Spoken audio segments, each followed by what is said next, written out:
Assalamualaikum warahmatullahi wabarakatuh. Perkenalkan, nama saya Nono Handayani dengan NIM A2010346. Di sini saya akan mempresentasikan tugas planktonologi mengenai jurnal dengan dosen pengampu Bapak Budi Lesmana SPIMSI dengan judul Analisis Komunitas Struktur Fitoplankton, Kualitas Air dan Kinerja Budidaya di Tambak Intensif Lithopinaeus paname yang terletak di Desa Tembok Rejo, Muncur, Banyuwangi. Nah, langsung saja kita bahas fitoplankton berperan penting dalam budidaya Lithopinaeus paname. Nah, berperan sebagai pakan alami serta pengontrol kualitas air dan indikator keberhasilan budidaya udang. Apa sih struktur dari fitoplankton ini? Struktur komunitas fitoplankton dapat dipengaruhi oleh produktivitas budidaya udang. Bahan dan metode yang dilakukan pada penelitian ini yaitu jumlah bahan yang diamati adalah 2 kolam. Kolam pertama, kolam kedua yang dipilih secara acak. Adapun parameter yang diamati dalam penelitian ini yaitu struktur komunitas fitoplankton yang terdiri dari komposisi, keanekaragaman, dan kepadatan fitoplankton. Adapun parameter kerja yang dilakukan dalam penelitiannya itu, produktivitas yang diamati adalah produktivitas, SR, PCR, ADG, parameter kualitas air atau WT, oksigen terlarut, pH, nitrat, nitrit, amonia, dan fosfor. Selanjutnya, pengambilan sampel yang dilakukan pada penelitian itu yaitu dilakukan setiap hari selama penelitian. Nah, pada jam berapa sih pengambilan sampel ini dilakukan? Yaitu pada pukul 1 siang. Selanjutnya, setelah kita mengambil sampel, kita ambil sampel di 4 stasiun. Nah, setelah sampel ini diambil, kita saring menggunakan planktonet dengan ukuran 25, kemudian kita masukkan ke dalam botol film 20 ml. Nah, setelah dimasukkan ke dalam botol, kita masukkan larutan yang sering kita sebut sebagai lugol iodine sebesar 1%. Kenapa harus dimasukin lugol? Karena agar sampel tersebut tidak rusak. Sampel diberi label agar tidak penandaan dan selanjutnya disimpan ke dalam cool box untuk selanjutnya diidentifikasi di laboratorium. Nah, mengapa sih kita meneliti ini? Nah, tentunya seorang peneliti ini mempunyai tujuan. Tujuan dari peneliti tersebut yaitu bertujuan untuk menganalisis komunitas dan struktur fitoplankton serta kinerja budidaya dan kualitas air pada salah satu budidaya udang paname yang terletak di Kecamatan Muncur, Banyuwangi. Nah, bisa kalian lihat siklus dari fitoplankton ini: kelangsungan hidup, ADG, water quality parameter, feed conversion ration atau PCR. Nah, bukan hanya itu, dalam penelitian ini juga ada yang disebut dengan tingkat kelangsungan hidup atau survival rate. Nah, survival rate itu yaitu tingkat kelangsungan hidup di dalam kolam 1 dan 2 itu dalam penelitian ini sebesar 95% sampai 97%. Nah, masing-masing dari tingkat kelangsungan hidup di dalam kolam ini lumayan cukup tinggi. Nah, kita bisa membandingkan dari penelitian sekarang dan penelitian sebelumnya. Penelitian sebelumnya mendapat nilai sebesar 88 sampai 91%. Nah, jika kita bandingkan dengan survival rate pada penelitian ini, nilai pemanenan kedua tambak yang dimiliki nilai yang sangat tinggi.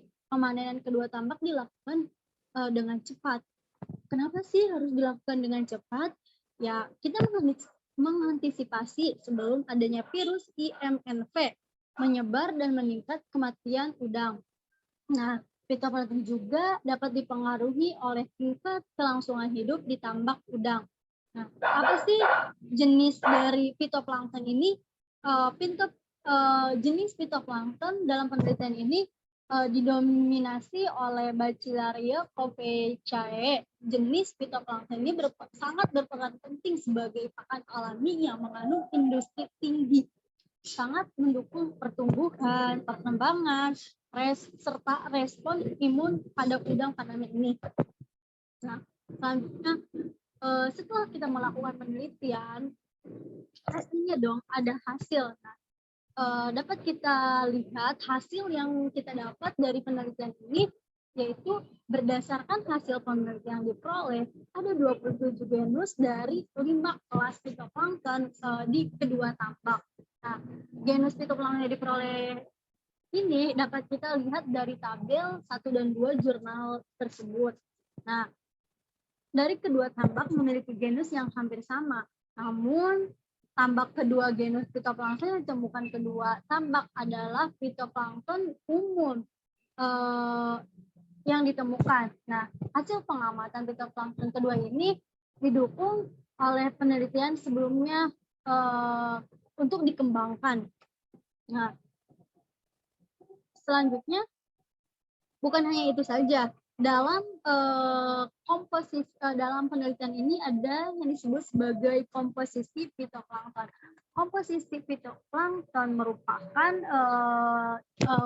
komposisi fitoplankton dalam kolam 1 dan 2 itu relatif sama. Namun keanekaragamannya berbeda. Nah, dari hasil tersebut, apa sih yang dapat mempengaruhi komposisi fitoplankton, yaitu dari sumber air, budidaya. Nah, jenis yang bisa saya katakan tadi, jenis yang paling dominan di perairan ini yaitu jenis Bacillarea copecae. Nah, di atom budidaya faname ini yang berlokasi di Bangladesh. Selain itu juga, di atom merupakan salah satu jenis fitoplankton yang sangat bermanfaat bagi pertumbuhan udang faname. Kenapa demikian? Karena si fitoplankton tersebut dapat membantu pembentukan karapas pada udang. Nah, selanjutnya yaitu kepadatan fitoplankton. Nah, dari rata-rata kepadatan fitoplankton yang kita amati dan dapat kita lihat pada tabel 1 dan 2 pada jurnal tersebut, yaitu jenis Chlorella dari Bacillera copecae merupakan fitoplankton yang sangat mendominasi kepadatan yang sangat tinggi. Nah, ada berapa sih presentasi suatu jenis fitoplankton di perairan itu? Sekitar 10% dari total kepadatan.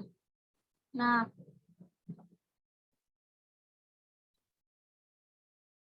selanjutnya yaitu setelah kita melakukan penelitian, mengidentifikasi apa, dapat kita simpulkan bahwasannya dari jurnal tersebut yang si peneliti lakukan, dapat disimpulkan bahwa kesimpulannya yaitu struktur komunitas fitoplankton di kedua tambak terdiri dari 27 genus dari 5 kelas fitoplankton dengan indeks keanekaragaman yang didominasi Chlorofloecae dan Bacillarea copecae.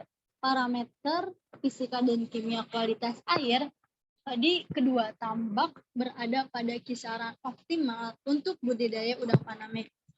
Nah, dapat kita simpulkan dari secara keseluruhan, kinerja budidaya kedua tambak ini sangat menunjukkan hasil yang baik. Kenapa sih menunjukkan hasil yang baik? Nah, kita bisa membandingkan dari hasil yang awalnya peneliti sebelumnya mendapatkan hasil nilai 88-91%, peneliti selanjutnya dapat menghasilkan sebesar 95-97%. Sangat meningkat pesat, bukan? Jadi setelah melakukan penelitian lagi bahwa hasil yang didapat sangat bagus gitu ya. Mungkin itu saja yang dapat saya sampaikan. Bila ada kekurangan atau kata-kata yang salah mohon dimaafkan. Billahi taufiq wal hidayah. Wassalamualaikum warahmatullahi wabarakatuh.